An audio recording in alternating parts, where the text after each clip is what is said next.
Hi అండి.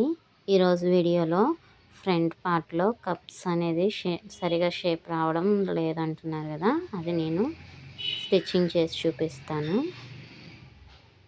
First ఆది బ్లౌజ్‌లో అసలు ఎంతెంత కొలతలు ఉన్నాయో అవి ముందు చెక్ చేసుకోవాలన్నమాట. 2.5 ఉంది చూసారా? నెక్స్ట్ అది 3, 4 ఇంచులు ఇవి నోట్ చేసుకోవాలి. నోట్ చేసుకొని మన లైనింగ్ బ్లౌజ్ కదా, దీంట్లో ముందు స్టిచ్ చేసుకునే అయినా స్టిచ్ చేసుకోవచ్చు, లేదు ఓవరాల్గా చూసుకొనైనా కట్ చేసుకోవచ్చు. కానీ ఫస్ట్ టైం చూసే వాళ్ళకి అర్థం అవడం కోసం నేను మార్క్ చేసి మరీ చూపిస్తూ స్టిచ్చింగ్ చేస్తాను. 2.5 ఉంది కదా, అది ఫస్ట్ మార్క్ చేసుకోవాలన్నమాట. కింద 1.5 అలా పెట్టి అక్కడికి స్ట్రైట్ లైన్ తీసుకోవాలి. నెక్స్ట్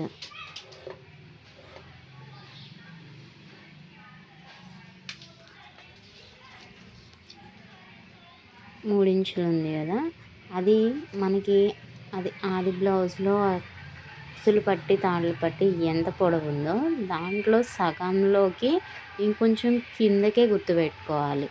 ఇప్పుడు అది 4 ఉంది, 2 సగం కదా, కానీ మనం 2.5 కిందకి జరిపి పెట్టుకోవాలన్నమాట. ఎందుకంటే పైకి వచ్చేస్తుంది అన్నమాట, షేప్ అనేది పైకి రాకుండా కొంచెం కిందకి మార్క్ చేసుకోవాలి.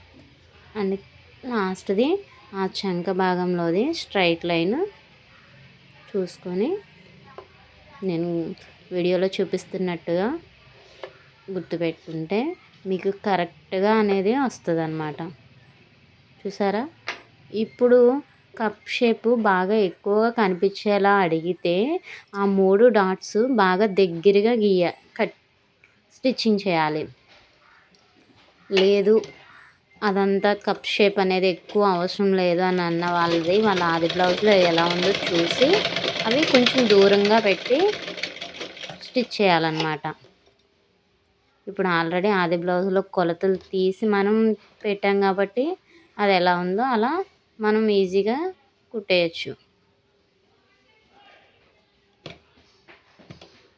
ఒక 2-3 బ్లౌజులు అలా కుట్టేసరికి మీరు ఇంకా అలా గీతలు పెట్టి మరీ బ్లౌజ్ కుట్టారండి, మీకు అలవాటు అయిపోతుంది.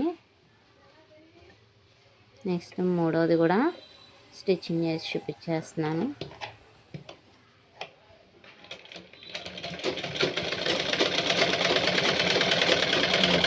సింపుల్గా ఉంటుంది, కానీ మనం చేతితో ఎంతకు వస్తే అంత పెట్టేయడం వల్ల ఆ షేప్ అనేది పర్ఫెక్ట్గా రాక మీరు అలా అడుగుతున్నారు. ఇప్పుడు చూసారా, కప్ షేప్ నీట్గా పైకి వచ్చింది. ఇప్పుడు షేప్ పట్టీలు అంటాం కదా, వీటిని ఎలా ఖర్చు కనబడకుండా అటాచ్ చేసుకోవాలో ఫినిషింగ్ నీట్గా ఉండేలాగా చూపిస్తాను. ఈ విధంగా మీరు కూడా స్టిచ్ చేస్తూ ఉండండి, మీకు కూడా అలవాటు అవుతుంది. ప్లస్ అలా మనకి ఖర్చు అనేది కనబడకుండా నీట్గా ఉంటుంది అన్నమాట. కన్ఫ్యూజ్ అవ్వద్దు. పాత పద్ధతులు ఇప్పుడు ట్రెండింగ్ పద్ధతిని కూడా మనం ఫాలో అవుతూ అన్ని మోడల్స్ నేర్చుకుంటూ ఇవి కూడా ఫాలో అవుతూ ఉంటేనే కదండి మనకి ఎవరైనా కుట్టమని ఇచ్చినప్పుడు మనకి కొంచెం అమౌంట్ కూడా ఎక్కువ అడగడానికి బాగుంటుంది.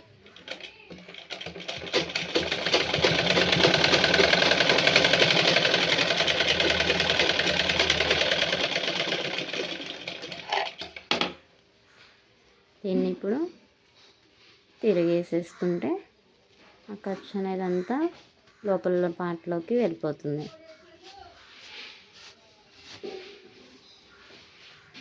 ఒకసారి చూస్తే అర్థం కాకపోతే 2-3 సార్లు చూస్తూ మీరు దగ్గర పెట్టుకొని ఒక 2 వీడియోస్ చూస్తూ కుట్టారంటే మీకు ఆటోమేటిక్గా అలవాటు అయిపోతుంది తర్వాత నుంచి. ఇప్పుడు ఇది ఎలా వేసామో దీనికి కూడా కింద మనకి ఖర్చు కనబడకుండా హోల్ కనబడుతుంది కదా, ఈ తాడులు పట్టి వేసినప్పుడు అలా హోల్ కనబడకుండా నీట్గా దానికే అటాచ్ అయ్యేలాగా కుట్టడం చూపిస్తాను చూడండి. కొంచెం దీనికి ఎక్కువ ముక్క తీసుకోవాలన్నమాట, వెడల్పు ఎక్కువ ఉండాలి.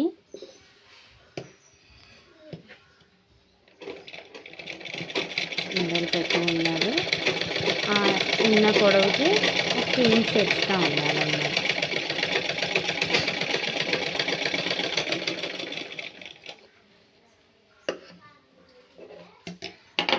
ఇప్పుడు ఫోల్డింగ్ నేను ఏ విధంగా ఫోల్డింగ్ వేస్తున్నానో ఒకసారి నీట్గా గమనించి అలా ఫోల్డింగ్ వేసి కిందనే లాస్ట్నే కుట్టాలన్నమాట. కుట్టేసి ఆ ఖర్చు అనేది ఎక్స్ట్రా ఉన్నది తీసేసుకోవాలి. ఇప్పుడు ఇలా తిరిగేసుకొని తాడుల పట్టికి 2 కుట్లు వేస్తాం కదా, అలా 2 కుట్లు వేసేస్తే అయిపోతుంది. నా వీడియో నచ్చితే లైక్ చేయండి, షేర్ చేయండి. Thank you.